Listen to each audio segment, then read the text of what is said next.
Praise the Lord. आप सभी को जय मसीह की। आज हमारे बाइबल मनन का विषय है, हम मन्नत को कैसे पूरी कर सकते हैं। सबोपदेशक 5:4 में कहा गया है कि जब तू परमेश्वर के लिए मन्नत माने तो उसे पूरी करने में विलंब न करना, क्योंकि वह मूर्खों से प्रसन्न नहीं होता। जो मन्नत तूने मानी है उसे पूरा करना। राजा दाऊद अपने भजन में कहता है, मैं परमेश्वर के लिए अपनी मन्नतें उसकी सारी प्रजा के समक्ष पूरी करूँगा, क्योंकि वो जब तक अपनी मन्नतें पूरी न करे वो अपने आप को परमेश्वर का कर्जदार मानता था और कहता था, हे परमेश्वर, तेरी मन्नतों का भार मुझ पर बना है। मन्नत को पूरा करना यानी कि यदि हम प्रभु के सम्मुख किसी बात के लिए वचनबद्ध हो जाते हैं तो हमें ईमानदारी से उस वाचा पर कायम रहते हुए उसे निभाना होता है, क्योंकि हम उस परमेश्वर की संतान हैं जिसकी बातें कभी नहीं टलती। इसलिए हमें सोच समझकर ही प्रभु के सम्मुख वचनबद्ध होना है, और यदि हम उसे वचन दें तो उसे हमें निभाना भी चाहिए, ऐसा परमेश्वर हमसे कहना चाहता है। उस समय यहोवा को न जानने वाले लोग अन्य देवताओं को पूजते थे जो उनके मन की कल्पनाओं से निर्मित थे। इसी प्रकार से निर्मित वो मन्नत की देवता को पूजते थे और उससे मन्नतें करते थे, और अपनी मन्नत पूरी करने के लिए उसे भौतिक चीज़ों से मेल बलि चढ़ाते थे। जैसे कि हम नीति वचन के 7 अध्याय में देखते हैं कि एक व्यभिचारी स्त्री ने एक सुंदर जवान की कामना की थी और मन्नत के देवता को मेल बलि चढ़ा के अपनी मन्नत पूरी की थी, और तभी उसने एक जवान को अपने घर के आसपास पाया और उसे पकड़कर वो उसे कहने लगी कि मैंने आज ही मेल बलि चढ़ा के अपनी मन्नत पूरी की है और तुझे पाया है। क्योंकि जो कुछ उस मन्नत की देवता से मन्नत में मांग लिया जाता था उसमें उचित अनुचित, भलाई या बुराई, इस बात के कुछ मायने नहीं होते थे। बस मैं तुझे ये मेल बलि चढ़ाऊंगा और तू मेरी इस कामना को पूरा कर, इस तरह से वाचा बांध दी जाती थी। जो बातें हमारी दृष्टि में उचित होती है, हमें अच्छी लगती है, परंतु जो परमेश्वर की दृष्टि में बुरी होती है, अनुचित होती है, ऐसी बातें हमें अधोलोक के मार्ग पर चलाती है और मृत्यु के घर में पहुंचाती है। अर्थात वे बातें हमारे लिए विनाशकारी होती है। परंतु यहोवा परमेश्वर जो ज्ञान, बुद्धि और समझ का स्रोत है, उसकी बातें हमें सत्य के मार्ग पर चलाती है, हमें अनंत जीवन की ओर ले जाती है। परंतु जो परमेश्वर का और उसकी शिक्षा का त्याग कर देते हैं, उस पराई स्त्री की ओर आकर्षित होने लगते हैं, अर्थात वे झूठी शिक्षा में फंसते चले जाते हैं। ऐसे लोगों को नीति वचन में भोले लोग कहा गया है, क्योंकि वो परमेश्वर की दृष्टि में निर्बुद्धि ठहरते हैं, जो ज्योति को छोड़ अंधकार में टटोलते हैं परंतु कुछ भी हासिल नहीं कर पाते। इसलिए उस जवान को निर्बुद्धि जवान कहा गया है। इसीलिए वचन हमसे कहता है कि मेरी आज्ञाओं को मान, इससे तू जीवित रहेगा, और मेरी शिक्षा को अपनी आँख की पुतली जान। बुद्धि से कहे कि तू मेरी बहन है, और समझ को अपनी साथिन बना, तब तू पराई स्त्री से बचेगा जो चिकनी चुपड़ी बातें बोलती है। इसलिए परमेश्वर हमसे चाहता है कि हम अपनी इच्छाओं पर नहीं परंतु प्रभु की इच्छा पर चले, और जब हम उसकी दृष्टि में भली बातों की, उचित बातों की कामना करते हैं, और तब वो हमारी मन्नत का स्वीकार करता है। परंतु आज हम यह जानने का प्रयास करेंगे कि परमेश्वर हमसे मन्नत पूरी करने के लिए कहकर क्या पाने की चाह रखता है। क्या वो हमसे कोई भौतिक वस्तुएं पाना चाहता है? क्या उसे किसी चीज़ की घटी है? हम जानते हैं कि वो ही दाता है, हमें उसने ही सृजा है और हमारे लिए इस सृष्टि का निर्माण किया है, और इस जगत में जो कुछ है वो सब उसी का है। इसलिए राजा दाऊद अपने भजन में कहता है, यहोवा ने मेरे जितने उपकार किए हैं उनका बदला उसको मैं क्या दे सकता हूँ, क्योंकि वो जानता था कि उसे सब परमेश्वर ने ही दिया है।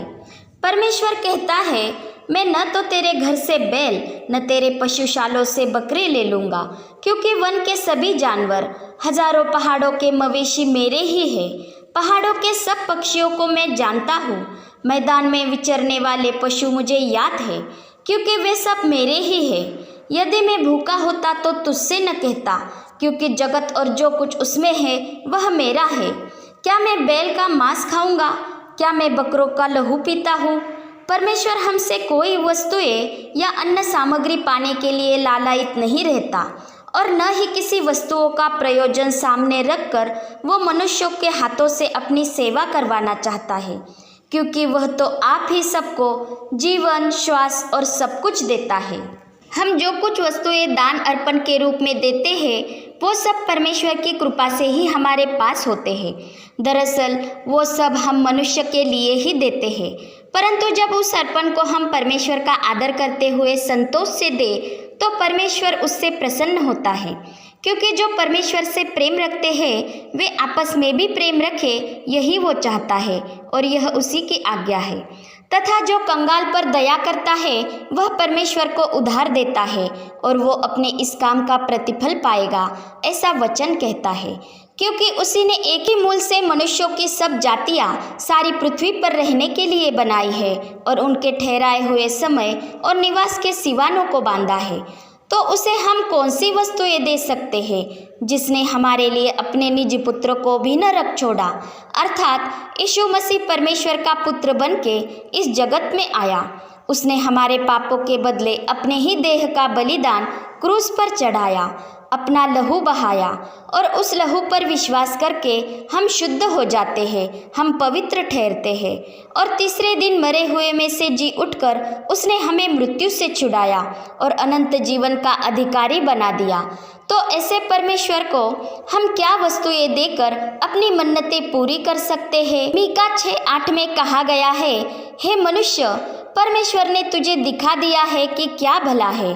धार्मिकता के मार्ग पर चलकर न्याय के काम करना, प्रेम भाव से दया करना और परमेश्वर के सम्मुख रहकर विनम्रता से चलना, इसके सिवा परमेश्वर तुझसे क्या चाहता है?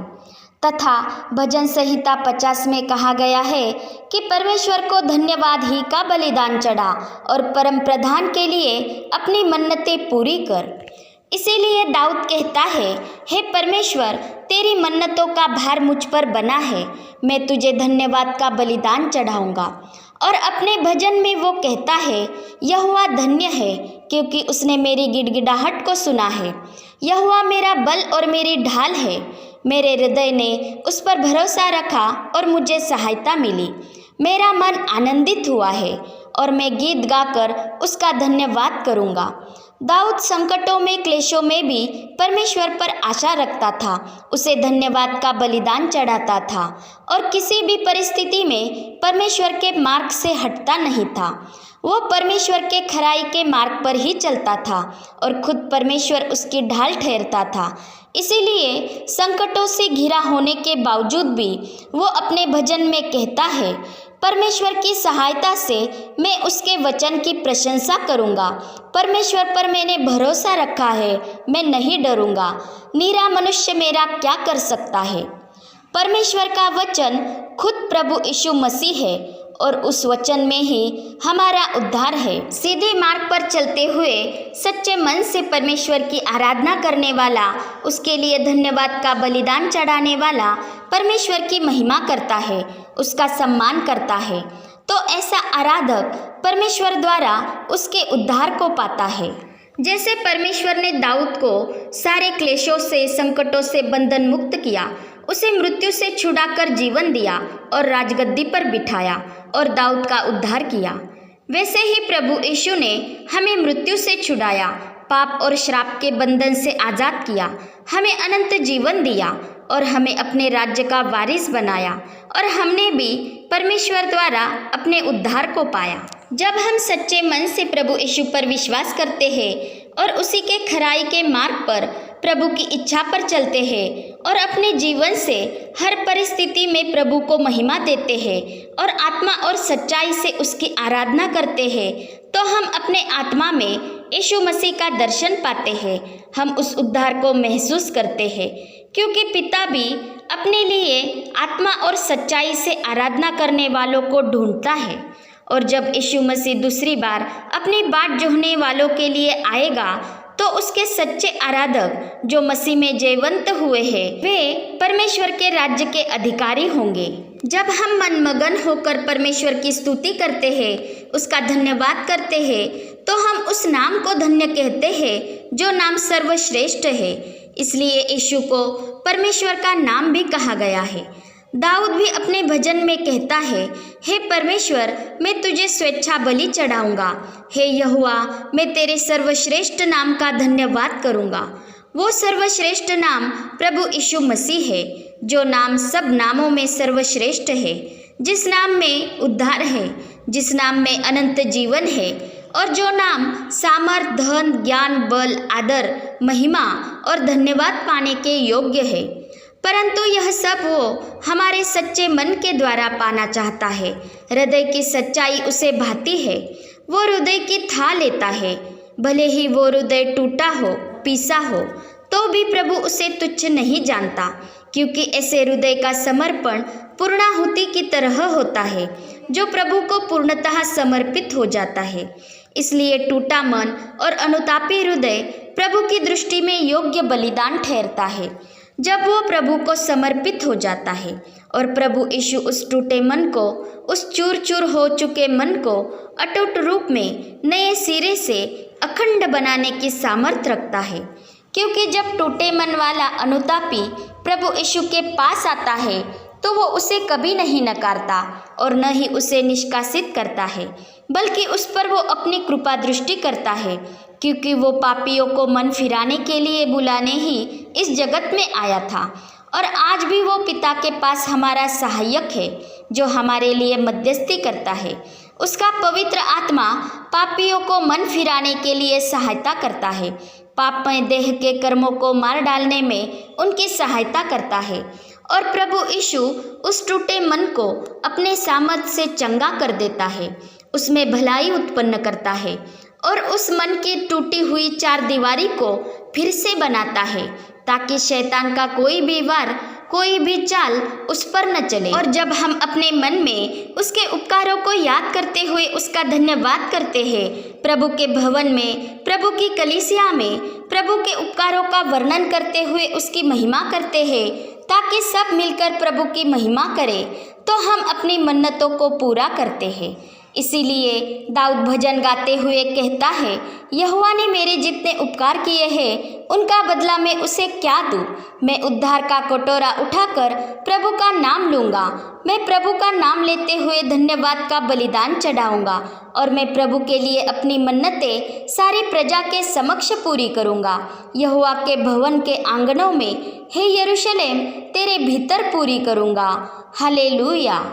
पिता परमेश्वर का प्रेम, प्रभु यीशु मसीह का अनुग्रह और पवित्र आत्मा की सहभागिता हम सभी पर बनी रहे। आमीन।